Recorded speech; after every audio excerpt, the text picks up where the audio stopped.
Dear Patriots, before the news starts, please subscribe to our patriotic channel by clicking the subscribe button. Give us a thumbs up to this video. Don't forget to leave your opinion below in the comments section. Share the news on Facebook and Twitter so your friends see it. Thank you. BuzzFeed maneuver could free Stormy Daniels to speak on Trump. BuzzFeed may have found a legal opening to allow the porn actress Stormy Daniels to discuss her alleged relationship with President Donald Trump and a $130,000 payment she received just before the 2016 election as part of a non-disclosure agreement she is now trying to void. The same Trump attorney who brokered the deal with Daniels, Michael Cohen, filed a libel suit in January against BuzzFeed and four of its staffers over publication of the so-called dossier compiling accurate, inaccurate and unproven allegations about Trump's relationship with Russia. Now, BuzzFeed is using Cohen's libel suit as a vehicle to demand that Daniels preserve all records relating to her relationship with Trump, as well as her dealings with Cohen and the payment he has acknowledged arranging in 2016. On Tuesday, BuzzFeed's lawyer wrote to Daniels' attorney asking that the adult film actress, whose real name is Stephanie Clifford, preserve various categories of documents. Such preservation letters are often a prelude to a subpoena. If Daniels' testimony is formally demanded in a deposition, the non-disclosure agreement would likely be no obstacle, legal experts said. The letter from BuzzFeed's attorney, obtained by Politico, argues that Cohen's role in paying Daniels is similar to allegations in the dossier about Cohen. The dossier alleges that Cohen met Russian legal officials and legislators in Prague in August 2016 in a bid to sweep under the carpet details of the relationship between Russia and Trump campaign officials like Paul Manafort and Rick Gates. Cohen has flatly denied the claim. Mr. Cohen's role in President Trump's 2016 campaign, including but not limited to any payments he made or facilitated to third parties during or in connection with the campaign, is therefore directly relevant to Cohen's suit, BuzzFeed lawyer Catherine Bolger wrote. Bolger asked Daniels to preserve all records of negotiations, agreements and payments involving Cohen, but also for more direct proof of Daniels' alleged connection with Trump, including any and all documents or communications about any relationship in or sexual encounters Ms. Clifford had and/or was alleged to have had, with President Trump. Daniels' lawyer, Michael Avenatti, confirmed on Wednesday that he'd received the letter from BuzzFeed. Asked how Daniels would respond, he said, "We don't have a position as of yet." He declined further comment. Last week, Daniels filed suit in state court in Los Angeles, seeking to have the non-disclosure agreement tossed out because Trump never signed it. The preservation notice sent to Daniels' attorney was one of more than a dozen such letters BuzzFeed's legal team sent this week to a number of high-profile players in the Trump orbit, including former campaign chairman Paul Manafort, Manafort's former deputy Rick Gates, former campaign manager Corey Lewandowski, former White House advisor Steve Bannon, current White House advisor Kellyanne Conway and former Trump bodyguard Keith Schiller, as well as Trump's son-in-law Jared Kushner and Trump's son Donald Trump Jr. A deposition by Daniels is probably some months away. It would not typically take place in public, but lawyers for either side would be free to release it or related documents unless a judge forbade it. Cohen's attorney in the libel suit against BuzzFeed, David Schwartz, said on Wednesday he was aware of the preservation letters and would probably object to any attempt by the news outlet to dig into the Daniels episode or other matters not referred to directly in the dossier. Certainly at the appropriate time there'll be a fight in court as to limitations in discovery in this case, Schwartz told Politico. We want a very narrow view of discovery for many different reasons. I think those recipients, of the letters, are going to be irrelevant to the case at hand. Schwartz said he expected to be buried in paperwork from the law firms representing BuzzFeed and Fusion GPS, the private investigation firm that commissioned the dossier. Cohen sued Fusion in a separate, parallel libel case in January. They're going to try to wipe us out with demands on every unrelated issue under the sun, the attorney for Cohen said. I believe when you know something is fake and you still post it as if it were real, where no other news organization would do such a thing, I think you're committing an intentional act and they're going to be liable for defamation. A spokesman for BuzzFeed suggested that since the libel suit seeks compensation for damage to Cohen's reputation, episodes affecting his public standing are fair game for discovery. Mr. Cohen's personal reputation, and his actions on Donald Trump's behalf, are directly relevant to this case, spokesman Matt Mittenthal said. We look forward to defending our First Amendment rights in court. Lorraine Wohlert contributed to this report.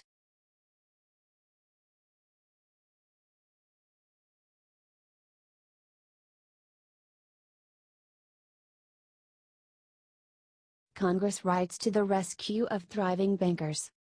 President Donald Trump and other supporters of the major banking bill that cleared the Senate on Wednesday say they want to rescue the nation's lenders from a crush of regulations. But far from being crushed, the industry looks more like it's booming. Banks have hauled in record profits for the last 3 years and will be among the biggest winners under the new tax reform law. Their loans are growing by 4 to 5% a year, well within historical norms. And even community banks, which the bill's backers say they're most concerned about, are making money. Despite these signs of flourishing health, the deregulation bill passed the Senate in a 67-31 vote that included 16 Democrats and an independent, Angus King of Maine. The House will now take up the legislation. But critics of the bill say the facts undermine the case for rolling back key parts of the Dodd-Frank Act, the landmark law aimed at preventing a repeat of the 2008 financial crisis. I don't see the real-world problem the bill is trying to solve, except the problem of bankers not making enough money, said Marcus Stanley, policy director at Americans for Financial Reform, who is among progressives warning that the bill poses potential risks to the financial system. Senator Elizabeth Warren, D-Mass, says the parts of the legislation that boost consumer protection and community banks could have easily passed on their own, without adding benefits for larger lenders. So why the bipartisan push to roll back regulations? Those who have embraced the bill, including at least a dozen Senate Democrats, many from states that voted for Trump, say it's less about boosting bank profits and more about allowing smaller lenders to get back to their mission and encouraging new banks to open. They say the legislation would free small banks and credit unions from burdensome regulatory costs and paperwork that take them away from serving their customers, especially those in underbanked rural states. For small banks, the bill would simplify rules around how they fund their operations, reduce barriers to making mortgage loans to customers with lower credit scores, and eliminate requirements for them to prove they don't engage in speculative trading. For someone in a small town in Montana, it could be meaningful if a bank can do more lending to a couple of key businesses, said Ian Katz, an analyst at Capital Alpha Partners. Still, it's not just community banks that would benefit under S. 2155-115. Lenders with between $50 billion and $250 billion in assets, 24 of the country's largest banks, would no longer face a range of rules that apply to their bigger counterparts like Goldman Sachs and Wells Fargo. While Trump has said he wants to stimulate loans to boost the economy, lending by banks in the past few years has been normal by historical standards. Between 1987 and 2017, the average annual rate of loan growth from banks was 4.41%, with a median rate of 5.27%, according to data from the FDIC. Lending by banks increased 4.47% in 2017 and 5.27% in 2016. Bank profits are also hefty, hitting records in 2015, 2016 and 2017. Profits did fall in the fourth quarter of 2017, but that was because of one-time costs from a technical change in the tax reform law, which will ultimately benefit banks. But industry groups argue that the bank bill will still be important to the economy. They contend that the Obama administration overreacted to the crisis by imposing too many regulations, which are now preventing banks from making loans to needy yet risky borrowers and businesses. Tailoring costly provisions will allow many U.S. banks to free up capital for consumers and small business loans instead of diverting funds to pay for compliance costs that do not contribute to economic growth, said Richard Hunt, president and CEO of the Consumer Bankers Association, a leading trade group for small, regional and large lenders. While the economy arguably has more momentum now than at any point since the financial crisis, Katz said Congress can't time legislation based on economic cycles. They've been working on this for 6 years, and if the economy's good and banks are doing fine, I think the way that Congress sees that is, that's fine, but they have to enact laws that are for the long term, he said. Some data back up some need for more lending. Stephen Mateo Miller, a senior research fellow at the Mercatus Center, argues in a recent blog post that high profits for banks don't tell the whole story. Banks' return on equity, he says, has been far from record-breaking and has been steady since recovering from the crisis. Banks also point to data showing that small business lending has been weak in recent years, despite the recovering economy. The Fed's Small Business Credit Survey last year found that roughly 36% of small businesses said not all of their borrowing needs were satisfied. Douglas Holtz-Eakin, president of the American Action Forum, said the recovery has also been uneven geographically. There's a suspicious correlation between the very heavy burden on these banks, the lack of access to small business credit and the poor recovery, and I think this is a step in the right direction to try to alleviate that, he said. Senators like Warren don't buy the argument that this legislation is the answer. There are things we could do to reduce the load on community banks, the Massachusetts Democrat said on the Senate floor. And there are still big dangers to consumers we should take up. But this bill isn't about the unfinished business of the last financial crisis. This bill is about laying the groundwork for the next one. One of the most contentious issues in the bill surrounds so-called enhanced prudential standards, or stricter regulations under Dodd-Frank that applied to banks that could pose a risk to the broader financial system. The law imposes those regulations only on banks with at least $50 billion in assets. The bill would raise that to $250 billion. Those tougher rules are intended to reduce banks' reliance on debt, increase their cash on hand, improve their ability to measure their own risks and force them to plan how to break up if they were to fail. The proposed legislation would recalibrate which banks those rules apply to and how, under the premise that some lenders face more regulatory costs than their risks require. Proponents of raising the $50 billion threshold argue that making it cheaper for banks to grow above that size will create more competition for multi-trillion-dollar banks like JP Morgan Chase and Bank of America.